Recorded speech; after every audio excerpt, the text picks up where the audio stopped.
Good afternoon, everybody. I'm Tom Vassell. And I'm Chris Yee. And you might be wondering, where's everyone else? Well, where's everyone else? People are still stuck in Indianapolis with the hurricane and stuff. We're starting to get the team back together.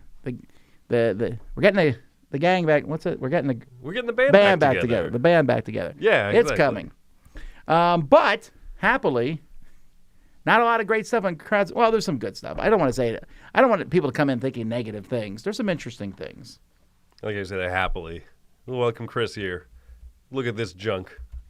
No, yeah, I'm excited to talk about a few of the projects. There's several that are, well, the typical Kickstarter Take That card game. But sure. Well, before we get into that, we want to say thank you to our sponsors, Gamefound. Hey. Check out a project you can back on there now. Today, we're taking a look at a game that is on Gamefound right now. As a pledge manager, it's already funded, and you have a chance to get Under Our Sun. So Under Our Sun here is a game. It's set, in post-apocalyptic times. It is a cooperative or semi-co-op game. You can play one of these 4 different characters. You'll notice some nice, cool, dual-layered character boards here. But the game has these unique map tiles, and what it has is a strong exploration feel. So if we take a look down here, you can see as you're going to move out, you're uncovering the wasteland, this new world tile by tile. You're scavenging so that you can craft stuff, and of course surviving against the monsters that always exist in these post-apocalyptic worlds. So you have all this. You can play fully cooperative or semi-co-op, up to you. You can see a bunch of the cards here. Look at these giant bears, giant rats, all kinds of negative things. And so if you would like to get this game, you can go to Gamefound right now and late pledge it so that you can get your very own copy.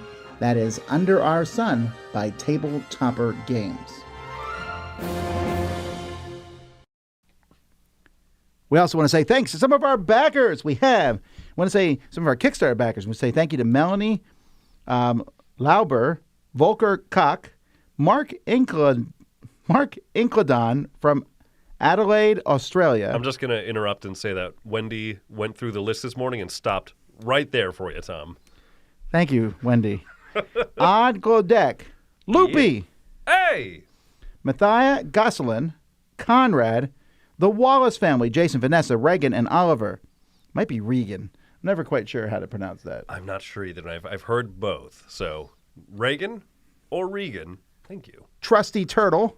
Absolutely. Linda and Michelle Tracy, the new board order, and Tim Simonitz. I'm looking forward to the new world order, the one that comes after that one. It's the new order.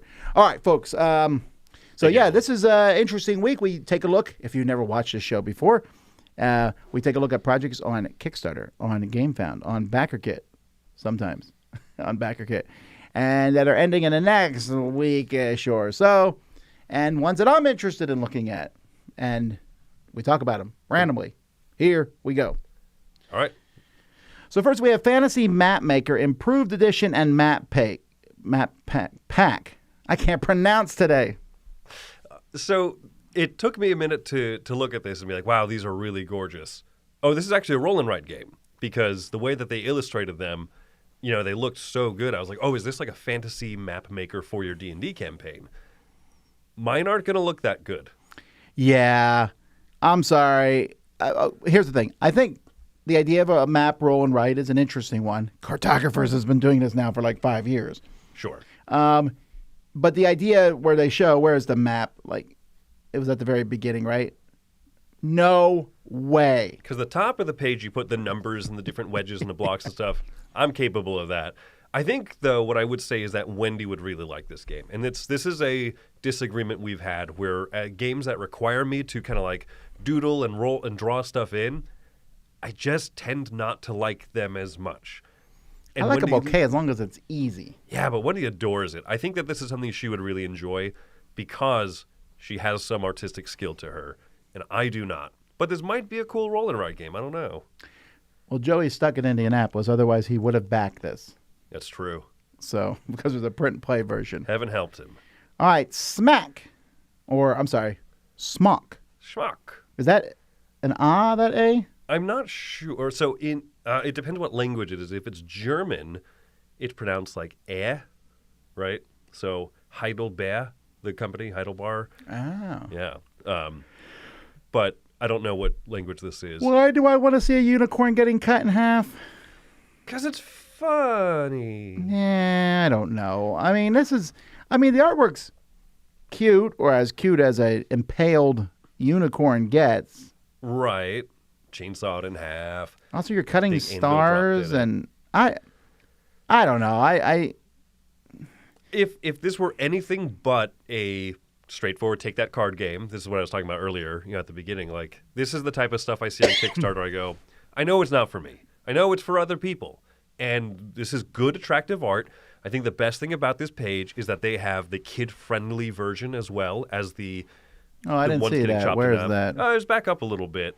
But I think that's a good idea because this game is going to look attractive towards kids. It's bright and colorful and unicorn. So I think that was a good call. Gameplay-wise, I just have no interest. You know what I mean? I see. The Bloody Pledge, I'm looking at that box compared to the Family Pledge. That's smart, right? No, I don't think so. I mean, it's smart for them to do, I guess, but to me, it's just a cop-out. If you're going to let your kids see unicorns getting killed, but there's no red on the page. No. They completely change it so that, so it was like instead of having a chainsaw. Oh, you're getting hit by pies. You're getting hit by pies. You're getting tickled by a feather. Like they redid all of the art and stuff. That's fine. That I'm saying is a good idea. All right. Quiltable or Quiltable. I don't know. The card Almost game. Nailed it. These are very tan quilts. I was a bit surprised by that. Isn't the whole point of quilts that they're like colorful and like it's almost too much to a point? Like you're like, whoa, oh, it's a quilt? That's okay then. That's how I've always thought. Yeah, I don't know how I feel about this one. Pattern building and stuff. It's a good theme, right? And I'm surprised that the quilting theme's fine, yeah. I'm surprised there's not as many games with this. And Patchwork knocked it out of the park on the first try, so that hurts, right? Why make the next game that's not as good as Patchwork? This one looks different. I don't know. It doesn't jump out to me, though. And something that you said before, I think you said a few days ago at Gen Con, is you don't mind tan in games, but when it's like tan on tan on tan. Yeah. I mean, it is odd that, like, it's just so tan in that regard. I mean, some color. You don't have to make it super gaudy. I get it. So, Yeah, so nothing artistic-wise jumps out. And unfortunately, it makes it really hard for me to scroll through a page and be like, ooh, what's the standout thing about this game also? You know what I mean? And nowhere is that more evident than our next Kickstarter, unfortunately, CARACAS. This is from a very tried and true company. Yeah, Koali. Koali Games. And he emailed me about this. Was like, this is a really exciting game. And I looked at it and thought, maybe it is. But that looks like Tabletop Simulator. Yeah, and that's the thing is like Koali has made a bunch of good games, and several of them have gotten picked up from All Play over the years. Maybe that's what we can hope for, right? Yeah, I mean, I look at that like Habitat's right over there on the shelf, like, and they spiffy them up, and this sounds good. This tile laying, and then based on what symbol you grab is kind of what has those little interaction points. You make out this map. It could have used a second go at the art. I agree. This makes me think of. Let me see if it's behind us so I can remember. This one, Habitats. Yes, yeah. That was what I compared it to. Oh, did you? Yeah. I thought you were just saying. Oh, okay. Comparing it to a random all-play game. I'm talking about the actual gameplay looks like Habitats. Oh, I see what you're saying. Okay. Sorry. But yeah, I mean, and that's the thing, like building out maps, all this type of stuff is stuff that I really enjoy. So I am looking forward to this one, and I think that it would be doing better if it looked, well, honestly, more like that cover right there, right? Yeah, what is that? Is that the cover looks okay? I like Koali Games. You think this will be at Essen? Did he say? I mean, let's see what it says here on the side. The timeline. October. Yeah, it doesn't have it at Essen. Oh, wait, it says it here in the thing. To address or spiel. I love, when reasonable, like the Essen pickup option, because I also know that this is not going to be a gigantic game, right? I think I have liked more Koali games than I have disliked. Okay. For sure. We'll see. Yeah, interested in trying it out. Bastion Run. This is a dungeon escape stealth print and play board game for 1 to 2 players. So yesterday I played a non-stealth. It wasn't print and play, but it could have been. It was a little dungeon crawl that looked very similar to this, where you put out these cards into cubes, and I was just going in and like chucking dice at monsters. Right. You tend to like that more than stealthy, hidden kind of movement, right? I do. I don't know why. In real life, I would definitely hide. Sure. And when you play... I would not run towards the enemies at all. No, I mean, this makes it sound very puzzly, right? You can play it solo or 2-player co-op.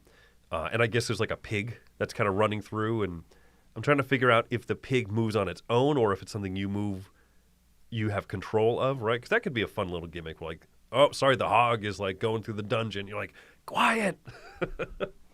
Yeah, it looks interesting. Right. All right, now we jump over to Gamefound. We have EPOS, a Gentes game. So, this is kind of an odd... I mean, I know that the game's up here, but they have all these people, and I'm glad that they're promoting people, but if I just happen to look at the page when those people were there, I might skip to the next one. Well, yeah, that's funny. They have like 8-10 slides of different game designers. This is a trend I've been noticing in more Kickstarter pages, and we'll see it again later throughout this episode, is getting quotes from other game designers as well. And I think that that's, a smart thing. It's one of those things that honestly makes me have a little more trust. Roy celebrating over there in the corner. I did that. But it's something I like, right? I mean, I like hearing that someone from different board game media enjoyed the game. But when there's a designer I know that I kind of align with and they say, oh yeah, this heavy crunchy Euro game or this space adventure game or this roll and write game is good for their taste, I'm like, oh, that's cool. But yeah. I don't know, though. So I'm looking at this, and it looks...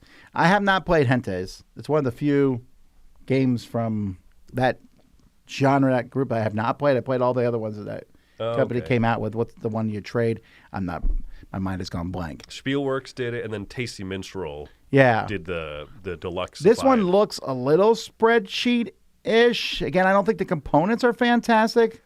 Looking at this, maybe it's great. I think these are good-looking components for a Spielworks game. No direct offense. I mean, that's not what they excel at. They excel at making good, is this Spielworks doing this? Yeah. Yep. It's a Spielworks. But I was under the impression that Spielworks had not yet delivered their last project. What was the last one? I'm going to click their name here, but it's probably on Kickstarter. They did El Burro. That came out. Yeah, El Burro just got delivered. Maybe I'm thinking of a different company then. Maybe, yeah. No, I've played Gentes. I played the original one, and I thought it was good. Okay. But that's how Ben Maddox pronounced it in the video. I'm going to name drop that Ben Maddox said it in his fancy accent. So, no, I mean, I'm interested in this one. Gentes was a really good game. There was quite a bit going on in it, and I needed to have played it more, honestly. But this one adds in 8 different scenarios that you can play through. Woo! That's great for the people who are going to dig into just Are this we in an era of too much? Too much. Now you ask? No, but I mean, like, the 8 scenarios, I'm like, but is the game good? Why does a Euro game need 8 scenarios? I think people appreciate just having just like with Dominion, having all the variability of the setup. Oh, this scenario emphasizes more building up cities. This one emphasizes more exploration. Is that what all the scenarios is? That's what I gathered from here. Because if that's the case, I'm okay with that. You can play them as a single campaign, optionally it says, which 3 people will do. Right. But yeah, I mean that's the thing is they'll have different setup rules and different things they emphasize, I guess. But, if that's the case, I don't mind. Sure. But if they're drastically changing the rules, it's just like, oh, let me play the game. Right. But they have what they call a base game in here, which I appreciate because that's probably... To be fair, I only play those setups in Dominion when we're testing out the game for the first time. After that, I'm just like, let's do it. Sure. But I'm glad they're there. Yeah, that's true. Yeah, this one looks great. Dungeon Rummy. It does not look great. It sounds great. Big difference. Oh, man. Yeah, I'm a little bit taken by this art style, but also a little bit distracted by it. It's kind of... so here we go. This is Fel Barrows. It is. I did not realize that. I like his stuff. Yeah, and that's the thing is, like the first quote on there, Phil Walker Harding's quote is like, he's earned his stripes, is basically what he said. And I looked through his back catalog. I was like, wow, this guy's been developer on tons of great games. He's designed a lot of successful ones. His Board Game Geek page actually lists out all of his games he's worked on. And on most of them, he also put parentheses, Seal of Excellence. So I think he's a Dice Tower fan. Someone is right, though. They said this is Powerpuff Girls art, and that is correct in the chat. Yeah. I would agree with that. That's the thing, though. I'm going to try this. Sounds good. Good things. But, man, that art makes me think it's to take that game. And it's not. That art is distracting because I would think that. I mean, I'm glad it has that art. I'm not. Sounds like I'm being negative, and I don't mean to be negative because I'm glad it has that art. But also, Kickstarter's trained us to if I walked by that at game. like Gen Con, I would go, meh. Yeah. But, no, cooperative, rummy, dungeon crawl. Or dungeon, fighting monsters and stuff. I'm down. That's cool. Winds of Numa, Sera, the board game. Now this one's doing very well comparatively to 128,000. I think this is the most successful project this week, if memory serves. So this is from Morgan Rosenblum. Let's see what else they have done in the past. They did same game. Oh no, the book. I'm sorry. These are the same people who worked on the graphic novels. Graphic novel, animated film, and this. So this is the first time they made a board game. So to be fair, some of that's going to seep in. If you were a fan of that, you're going to come play the game regardless of whether it's good. But it doesn't look like a cash cow. It does not. And in fact, in the video, they did cash grab. Cash. They want it to be a cash cow.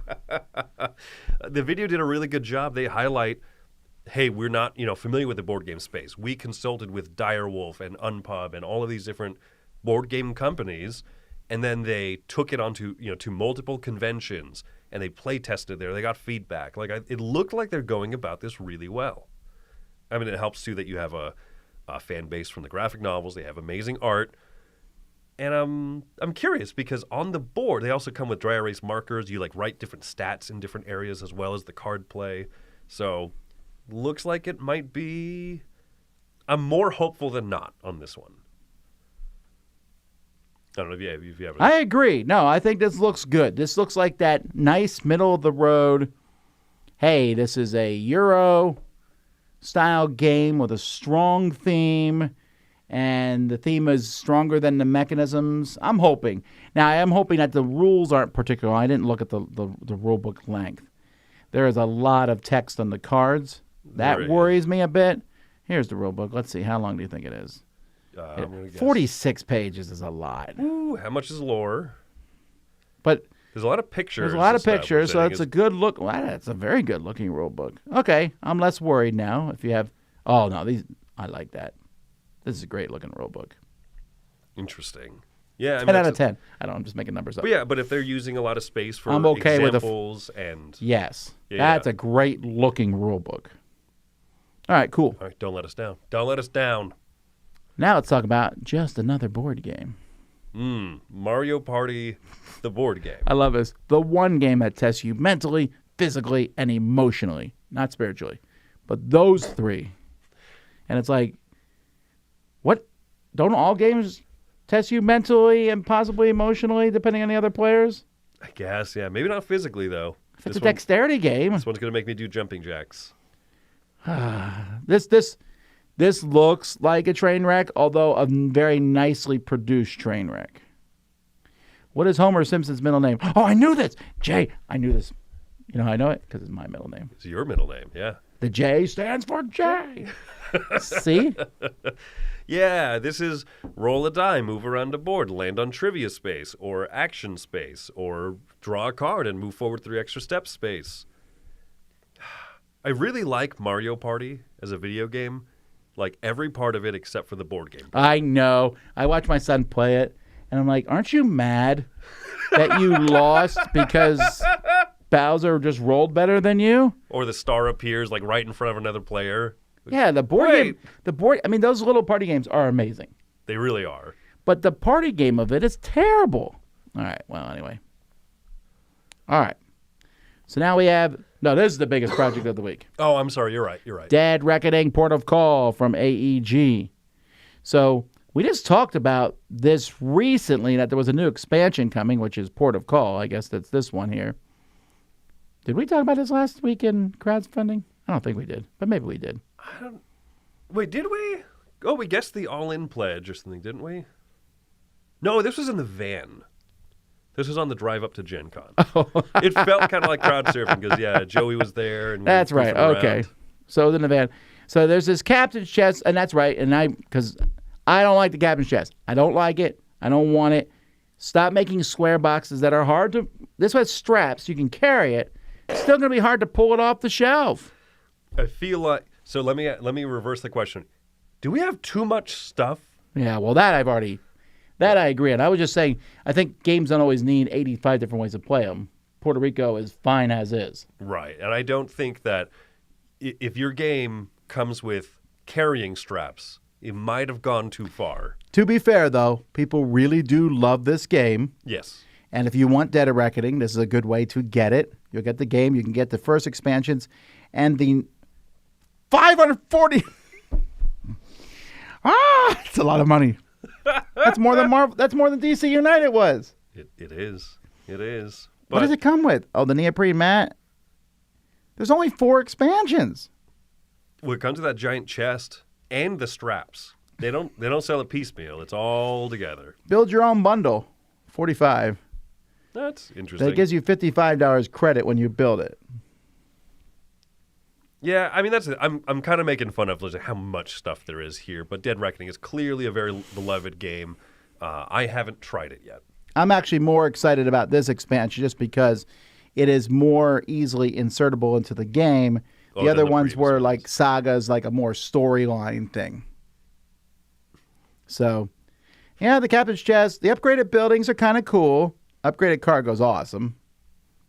Metal coins. Sure. That's obvious. Neoprene playmat. This is one game I think I would like, the neoprene playmat. Custom sleeves. I thought the game came with custom sleeves, but what do I know? First printing upgrade kit, so if you have the garbage first... No, that's fine. And I like that they offer that. Exactly. I appreciate it. It's a low price point. It's $10. It's forgivable. Yeah, this is one of Joey's favorite games. This is a game I enjoy. I think there's a little too much in it for me to want to play it all the time. Okay. But I get why people like it. But would you play it more if you paid $549 for it? I have to. That actually doesn't seem to affect my playing of games sometimes. That's good. Good. I'm also not often, I want to be clear, I'm not often dropping $540 on a game. In fact, I can't remember the last game I paid that much for. Jurassic Feud, on the other hand, I've already flicked the catapult things. They were showing them off at Gen Con. That's so cool. Yeah, this is Catapult Feud Jurassic Edition. Dinosaurs. Yeah, dinosaurs with catapults. So we're in a very interesting time here now, because now that just released was crossbows and catapults. And so that and this are out at the same time. So be very curious to see. I think there's room in the market for both of them anyway. This is, I think, I didn't get like a proper demo of crossbows and catapults, but that one looks a little bit more like a tinkerer's play set. Like you get to assemble things, and it's kind of like a big to do. And when one of those discs hits, the area, it doesn't like immediately tumble stuff. Whereas this one is just so simple, fun forward. And so I think that, it kind of leans into the different things. Do you want to tinker and build more? Crossbows and catapults seem to be that. This one is like set up really quick and just start flinging and launching. But those... Sorry, I'm just looking at all the cool stuff. Also, these boulders that they shoot, they're really neat material. It's like an eraser almost. Yeah, it's a rubberized kind of material that... I've been hit by these plenty of times, by the way. My daughter can definitely overshoot. I have shot people with them. Yeah, and they don't hurt, which is nice, but they really smash those walls very well. But they also bounce funny, which is fun. I agree. Because we'll hit the table and you're like, it doesn't necessarily go that way. It might come back this way. Yeah, so again, if you like the first one, you're going to get this one. Oh, look at that painted. Oh, I know. Those look great painted. Which is better? What team are you on? T-Rex or Triceratops? T-Rex all the way. Okay, good, because I'm Triceratops. Okay, good. Well, we know where the lines are drawn. And we know which one won in the end. I don't actually know that at all. The Comet? Wait, we've already done this one. Let's keep moving. Yeah. The African Board Games Convention, ABCon 2024. So they say this is their 8th time coming back. So if you want to help support this is, unlike most cons that are up there, I would imagine many people who are supporting this are just doing it out of donations. Yeah. Because a lot of times you support a con, but you're buying a ticket to go to the con. Right. And I think that is an option in here. Sure. But it is neat. It is just really cool. And they have, like, I think part of the rewards, they also show some, like, print and play files or whatever. So that's neat. That's a kind little bonus that you can do. Or you can just donate straight up and just say, hey, continue doing a great thing. They're going to have a First People's Choice Game Award. I'm very curious what that will be. Like, what will win it. Yeah. Yeah. So it's actually a fairly inexpensive con for them to run. They said they need $8,000 to do it. And yeah, this is really cool. I'm excited about it, and you should check it out. I agree. Button Shy Reprint Campaign Summer 2024. These names don't help me out, but let's take a look at the games there. We see Death Valleys, highs and lows. Didn't know there was any highs in Death Valley. Super Slopes. Hey-o! Pizza Yum and Pizza Yum. Pizza Yum. Is it Pizza Yum Yum or Pizza Yum? Ooh, that's the question for the big man in charge. I don't know who that is. These guys were not at Gen Con. I did not see Button Shy there. You didn't? Okay. I know them because they have the pants with the pockets where you can pull stuff out of for the games. Oh, interesting. Okay. No, it's Pizza Yum Yum. Yeah, there you go. Spicy jalapenos. Man, jalapenos make a pizza so much better.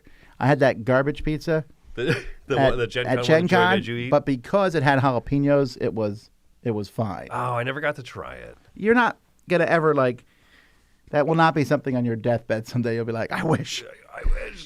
No, it's not on anyone's bucket list, nor should it be. If you really want it, take your couch and scrape out all the stuff, and it wasn't that bad. But anyhow, these look cool.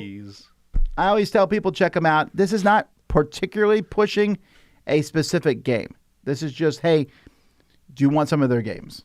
Here's an easy way to do it. Yeah, I know Death Valley I've heard nothing but great stuff about, but I'm not too familiar with the other ones here. But yeah, I mean Death Valley, and then you can get some of the little expansion extra cards in there. Yeah, looks cool. Alrighty. Yonder. So here's another big one, a fantasy worker placement game from Håkon Hole Gardner, designer and illustrator of Villagers, Streets, and Moon. Although it's not from the same company as Street. Oh, it is. Sinister Fish. It is, yeah. It took me a second while I was looking at this. I read Sinister Fish. I was like, what have they done? What have they done? And then when it clicked those other three, this looks cool because they're not limited to that same box size. Oh, no kidding. This is easily the biggest game they've done. And the thing is, I like their games. Like, what's their last game? Is Moon, right? Moon was their last one, which was really good, according to the Dice Tower's Mike DeLisio. I liked it, too. I just felt that it could have been bigger. I would have been okay. The box. Sure.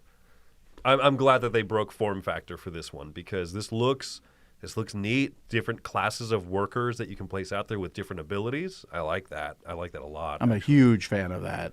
Yeah, and they look great. They look attractive. Skeletons are never invited to picnics. Skeletons don't need food. My favorite workers ever in a board game. Want to be clear. It's funny because when you play board games, you're like, oh, I got to feed people. I'm not as horrific as that in real life. Oh, the kids are hungry again. Maybe I do feel that way, but I always feed them. I never deliberately let one starve and be like, we'll figure it out. Violet, you don't have to eat. It's only 3 points. Here's a beggar card. No, but in a game, I love workers who don't eat. They're fantastic. Right. This looks great. I like I like the art. This company, I did not like Streets. I want to be clear. I hated Streets, actually. But other than that, I think their games are very good. Yeah, super hopeful because I think that it looks super attractive. It has a good hook. I understand immediately what it is. One of the things I said in here, too, is when you complete a contract, you then have to continue to complete that contract every round for the rest of the game. So there's this whole scaling of how quickly do you want to succeed?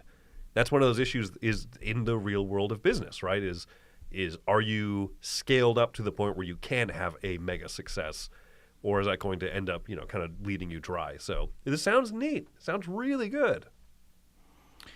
All right, then we have Sprocketforge. This is a gear-turning engine builder. Yeah, it has the... I don't know what... It shows kind of has the look like Tzolk'in, where it looks like there's one center gear and 4 satellite gears. Right? I would love to see these gears move because they look like it might be hard. Doesn't that, because of the depth of the keys on the... are they called keys? What do you call the points on a gear? Teeth on a gear? Teeth, thank you. Yeah. Right. The teeth, that looks like that would be hard to spin. I might be wrong. Yeah. I probably am. And these are just renders, of course, so... you know what I mean? It's not going to look like a one-to-one of what it'll end up exactly looking like, I think. But I am curious. I like gears in games, so... I want to like gears in games. I'm never quite sure. Well, I mean, Windmill Valley just had gears, and that was pretty cool. They did really good with that. Gutenberg had them, but kind of sort of, yeah, minimal, right. But it was still fun. Yeah, this one looks like it's a key player, a key central part of it. I think that's a smart hook. That's not a bad hook to have at all. I'm curious because I didn't get a good feel for the rest of the game around it, but it's one I'll keep my eye on. It does feel like they're pushing it. Also, the front of the box and everything doesn't look particularly exciting. And the guy's holding a big gear, which always annoys me because that's a little on the nose. It's like next thing will be a meeple holding the gear. Ooh. Meeple holding a... All right. Ooh, yeah. Ascension Legends. More Ascension Legends. And I never even went by and looked at this. I went by the booth, but I didn't have a chance to see it. The standalone set for the deck building game. So Ascension is a good game. Ascension Legends is an amazing game. It is a combat game. Although this one looks so very different. Wait. Not what's the miniatures one? The tactics, right? That's Ascension Tactics. I just lied through my teeth. So this is not mixing Ascension stuff Tactics. up. This is not Ascension Tactics. This is Ascension Legends. This is a very different game. Let me restart. Yeah, because it has like a... Hang on, rebooting. Oh, I'm sorry. Sorry. Ascension's Legends. I know nothing about it. No, it's interesting. It has like a whole board thing, and it looks like tracks you can move on or buildings you can build up. Or, that part of it is intriguing to me. I played the original Ascension box, and I didn't love it. So I haven't kept up with all of the... You never played Ascension Tactics. Stuff. I haven't. Yeah, no. the Ascensions, I'll tell you this. The Ascensions definitely got better. When I first played Ascension, I said, it's a Dominion wannabe with terrible artwork. The artwork got better, and the game has gotten better. They keep adding cool expansions. Now, if you throw them all together, it's, same thing. You run into Dominion. You're like, wait, what? Or whatever, yeah. But to me, I'll play Ascension 100 times over DC Deck Builder. And they're in that same bucket in many ways. They are much more comparable. I've always been a big fan of DC Deck Builder, but cooled on it over the years. Maybe I should try one of these more recent Ascension boxes because, if you feel like they've gotten better, then that's good. And this one, this one's intriguing enough. It looks like it has a few extra things there on the side. I just wonder how much of this is transferable to Ascension. Let me look at the cards here because they look pretty much like they would work just in straight Ascension. So this might be like the pirate version they did. They did a pirate version of Ascension where you're going around a board and said here they have another thing. Yeah. Oh, cool. Very good. We already did this one. We did Dungeon Rummy, yep. Oh, well, we're done with games. So we'll do a few more projects, and then we will get back to our picks of the week. So first... Should we... I thought we didn't have Mark. We do have something for Mark. Here we go. Streed! This spotlight is brought to you by Ascension Legends, following the footsteps of Ascension's legendary heroes to defeat Dayfowl's forces. Ascension Legends is the latest standalone expansion to the award-winning Ascension deck-building game. You return to the world of Vigil in a time of crisis. The muses of malevolence threaten annihilation, and there are few to stand against them. But with the appearance of the muses come legendary characters from Ascension's past. Heroes like yourself, who, through their deeds, have transcended the bonds of mortality. These legends watch over you as you strive against the darkness, offering powerful boons to those who show fealty to their faction. Starting with a group of loyal but untrained followers, you will acquire mighty heroes and powerful constructs, while building renown with the legendary characters and striving to become a legend in your own right. See the return of some of Ascension's most iconic heroes from across the years, manifested now as legendary characters who watch over the events of the game. Witness the birth of a new threat to Vigil in the form of Muses of Malevolence and their deadly army of followers, and introduction of Renown and the Legends track, altering gameplay decisions at a fundamental level. As with all Ascension expansions, Ascension Legends can be played on its own with 2 to 4 players, or can be combined with any of the previous Ascension sets to increase the player count and tailor the experience to your liking. For more information, please check out the campaign, which is now live on Gamefound.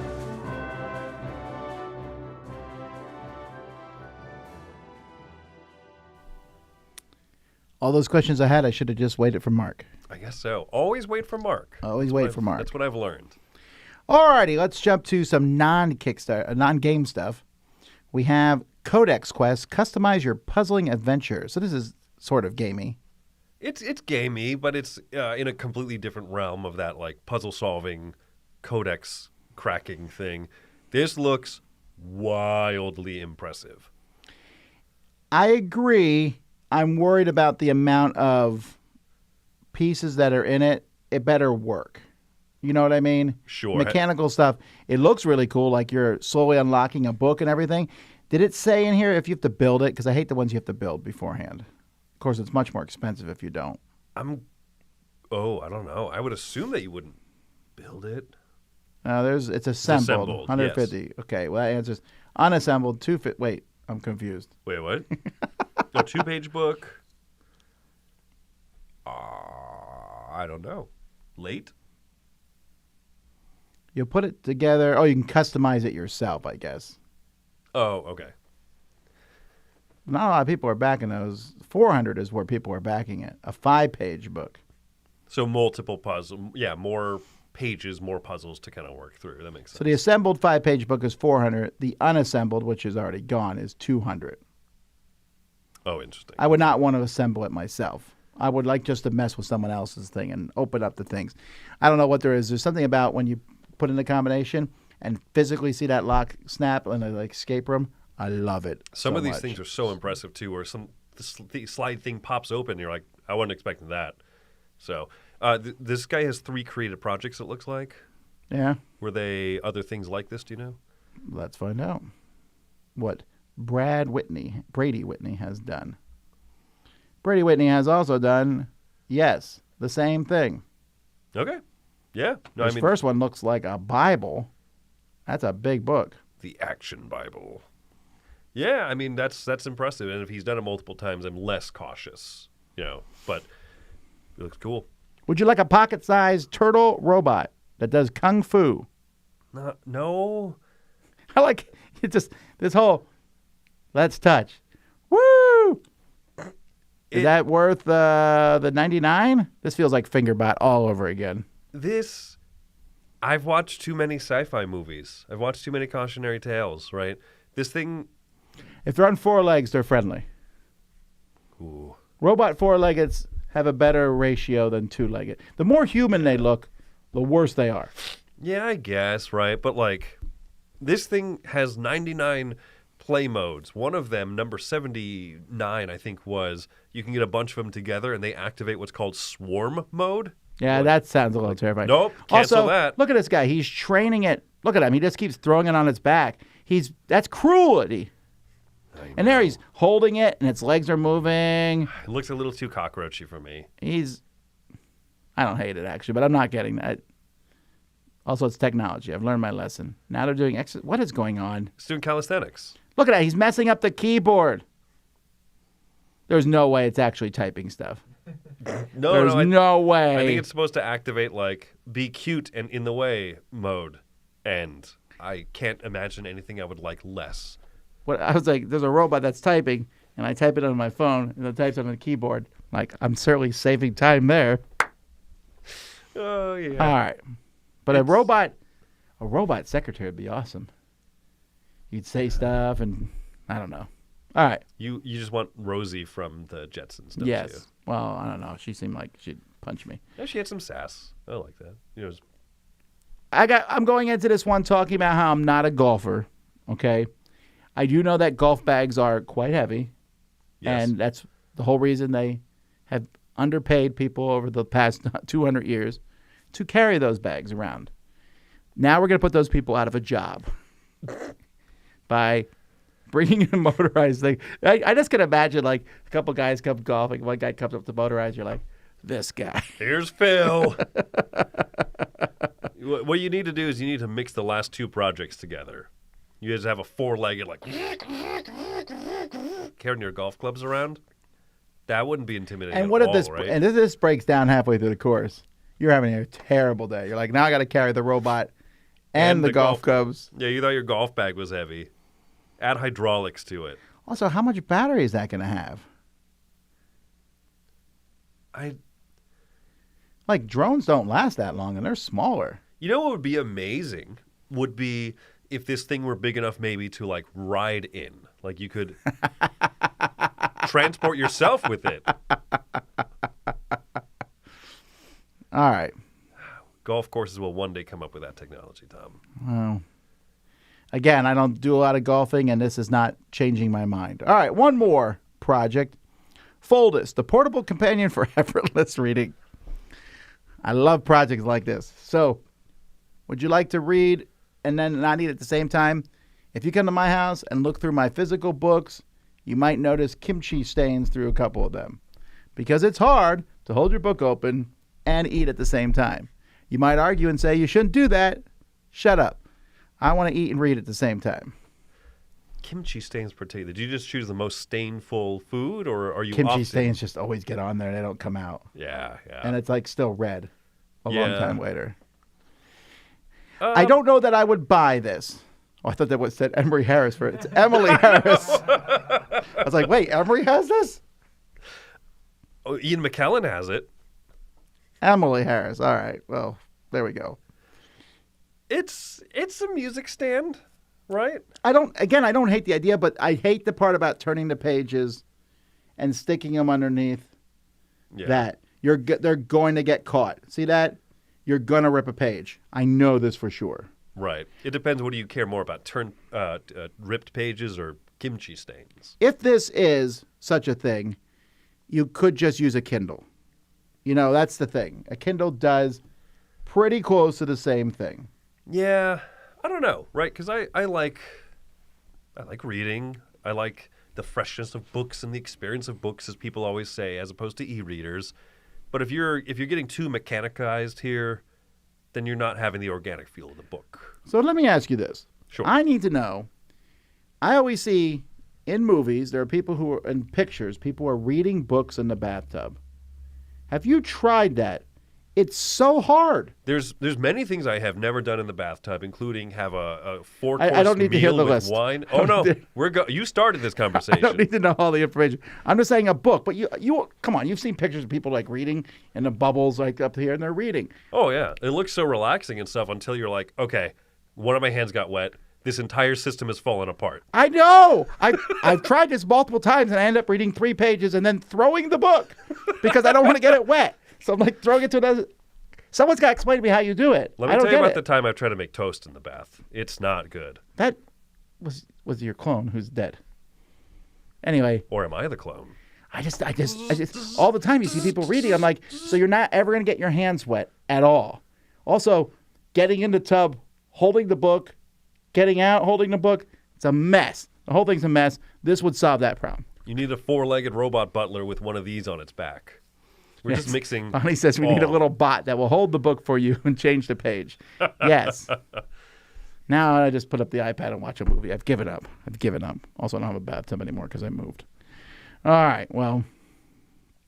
Okay. So that's non-gaming projects.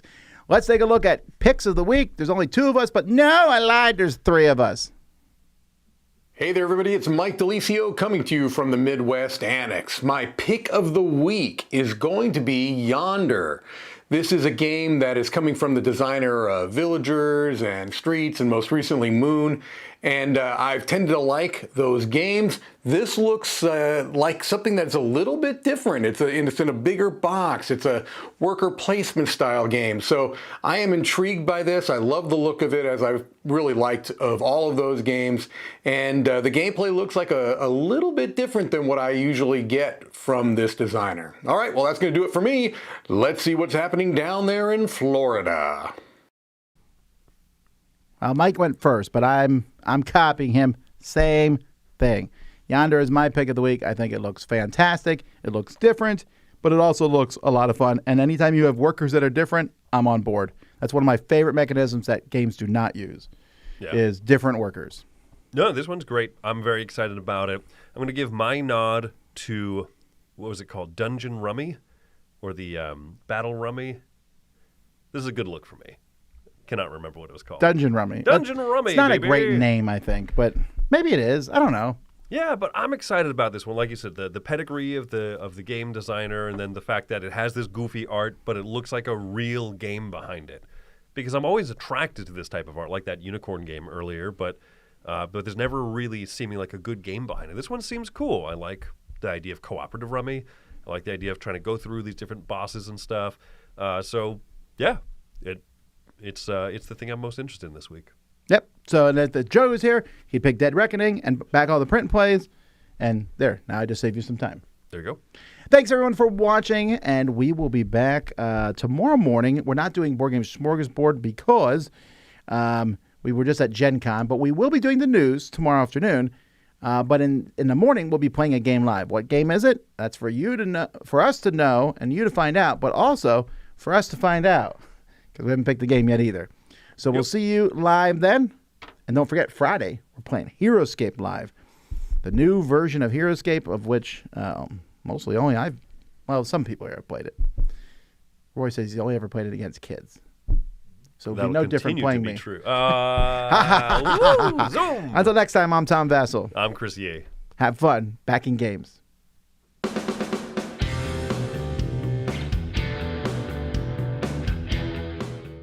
Hey folks, thanks for joining us for that video. If you haven't yet, like the video, subscribe to the channel, and hey, make sure you check out what's happening, where I'll cover an app on an iOS or a Switch device, and you can check it out along with me. Thanks very much.